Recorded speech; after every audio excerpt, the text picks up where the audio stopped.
Hello student, आप लोगों का बहुत बहुत स्वागत है हब एकेडमी चैनल में। आज सेट्स एंड फंक्शंस हम लोग पढ़ने वाले हैं। ये बेसिकली 3 पार्ट्स में आएंगे और इसके लास्ट पार्ट में हम क्यूएसपी सॉल्व करने वाले हैं। चलिए आज हम इसके की पॉइंट्स को डिस्कस करेंगे। Types of sets, subsets, equal sets, power set, equivalent sets और proper set and super set. उसके बाद हमारा नेक्स्ट पार्ट होगा जिसमें हम टाइप्स ऑफ इंटरवल्स, जिसमें कि disjoint set, difference of set A and B, difference of set B and A, complement of set A, how it is donated। Third part में commutative and associative law को discuss करेंगे।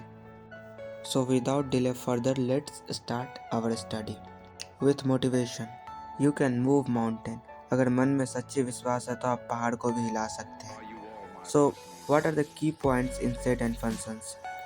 A set is a well-defined collection of objects.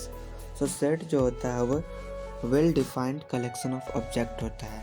Set basically दो प्रकार के होते हैं। एक होता है रोस्टर, जिसको हम टेबुलर फॉर्म भी बोलते हैं। एक होता है सेट बिल्डर, जिसको हम रूल मेथड से भी जानते हैं। जैसे कि आपको एग्जांपल में लीजिए नेचुरल नंबर लेस देन 5।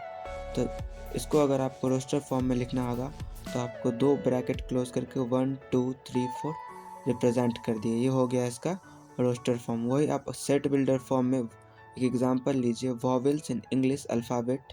सो यहाँ पे आपको दिखाना होगा एक्स, उसके बाद आपको रेशियो का साइन देना पड़ेगा, फिर लिखेगा आप x is a vowel in the English alphabet. उसके बाद हम लोग आगे बढ़ते हैं सेट्स में। Types of sets. So mathematics में बेसिकली 4 टाइप के मेन सेट होते हैं। फर्स्ट होता है एम्प्टी सेट, जिसे नल सेट और वॉइड सेट से भी जाना जाता है। सेकेंड फाइनाइट सेट, जैसे कि कोई भी चीज़ फाइनाइट ऑब्जेक्ट या फाइनाइट टेबुलर फॉर्म या सेट बिल्डर फॉर्म में रिप्रेजेंट करता है, उसे हम फाइनाइट सेट कहते हैं। जैसे कि नेचुरल नंबर लेस देन 10, ये एक फाइनाइट सेट हुआ। वही अगर हम सीधे बोलते सेट ऑफ नेचुरल नंबर तो ये एक इनफाइनाइट सेट हो जाएगा, क्योंकि इसका कोई अंत नहीं है। उसी तरह सिंगलटन सेट होता है जिसमें सिर्फ एक एलिमेंट होता है। जिस सेट में सिर्फ एक एलिमेंट होता है उसे हम सिंगलटन सेट कहते हैं। Now moving towards what is equal set. Two sets A and B are equal if they have exactly the same elements, that is A is equal to B if A belongs to B and B belongs to A। दो set equal कब हो सकता है? जब दोनों का element same है। बहुत सिंपल है ये। Power set is a collection of all subset of a set A is called a power set of A denoted by PA, that is PA equal to B, फिर से वही ratio का sign B belongs to A। So इस set को जानने से पहले आपको जानना होगा सबसेट किसे कहते हैं।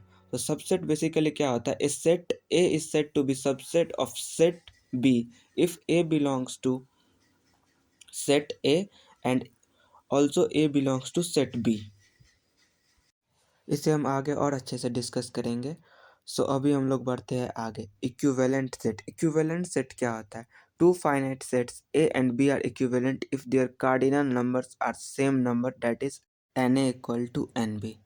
सो ये भी एक इक्विवेलेंट सेट बहुत ही ईजी टर्म्स है। सो सेट ओवरऑल सेट चैप्टर जो है वो जेई एडवांस के लिए उतना इम्पॉर्टेंट नहीं है, बट जेई मेंस में से इससे क्वेश्चन आते हैं। और जेई एडवांस में डायरेक्ट तो नहीं पूछ जाते हैं, मगर किसी क्वेश्चन में मिला के आपसे पूछ सकता है। जैसे कि परम्यूटेशन एंड कंप्यूटेशन में मिला के पूछ सकता है, या किसी भी अदर टर्म्स में भी आपसे मिला के पूछ सकता है। सो आपको क्या करना है? आपको इससे ज़्यादा से ज़्यादा क्वेश्चन प्रैक्टिस करना है। सो यहाँ पे फिर से आया है कुछ, क्या है ये? हाँ, भागवत गीता, रीड गीता। सो हब एकेडमी की तरफ से सभी बच्चों के लिए एक रिकमेंडेशन है कि आप लोग भागवत गीता पढ़ें। भागवत गीता कोई धार्मिक पुस्तक नहीं है। इसे पढ़ने से आपका बहुत नॉलेज बढ़ेगा और ये बहुत ही अच्छा बुक है जो कि कृष्ण के द्वारा 5000 वर्ष पूर्व लिखा गया है और अभी तक काम आ रहा है। ये मुझे लगता है दुनिया का सबसे ज़्यादा पावरफुल बुक है। इसे पढ़ के आप बहुत कुछ सीखने को आपको मिलेगा। सो एक रिकमेंडेशन है और रिक्वेस्ट भी है। सो आप लोग ज़रूर पढ़ें इस बुक को। So moving towards we see proper set and super set. If A belongs to B, then A is called the proper subset of B and B is called the superset of A। ये फिर से एक बहुत ही easy term आ गया है। So basically set में अगर आपको पकड़ बनाना है तो आपको ज़्यादा से ज़्यादा क्वेश्चन सॉल्व करना पड़ेगा सेट में। अब जितना ज़्यादा क्वेश्चन सॉल्व करोगे, मैथ का एक ही फंडा है, जितना ज़्यादा क्वेश्चन सॉल्व करोगे आपको उतना ज़्यादा प्रैक्टिस होगा और फिर आप मिस्टेक कम करेंगे। सो आज के लिए इतना ही। So thanks for visiting. Next episode में हम लोग पढ़ने वाले हैं types of intervals, union of two sets A and B, intersection of two sets A and B, difference of sets A and B, A minus B, B minus A, complement of sets. बहुत सारे कुछ अभी बाकी है जो कि हम लोग नेक्स्ट एपिसोड में पढ़ेंगे। ये एक फिर से मोटिवेशन लाइन है, success in any endeavor is 80% psychologically and 20% skills. So ये बिल्कुल आप लोगों पे परफेक्ट बैठता है। सो आप लोग अगर अपने माइंड में सोच लेते हो सो हमें इस चीज़ का तैयारी करना है तो सिर्फ आपको 20% अपना एफर्ट डालना है, 80% आपके साइकोलॉजी से ही वो काम हो जाएगा। ये कोई और नहीं बल्कि फेमस ऑथर टॉनी रॉबिन्स के द्वारा लिखा गया है। सो अगर आप चाहते हैं हमारा टेलीग्राम ग्रुप ज्वाइन करने के लिए तो आप टेलीग्राम पे जाके ज्वाइन कर सकते हैं। फेसबुक, ट्विटर, इंस्टाग्राम पे हमें फॉलो कर सकते हैं। सो आज के लिए बस इतना ही। एक बोनस है, टेलीग्राम ग्रुप ज्वाइन करने पे आपको एक लेक्चर आज का फ्री मिल जाएगा स्टॉक मार्केट के ऊपर। So bye bye, take care, keep study and grow with hub academy.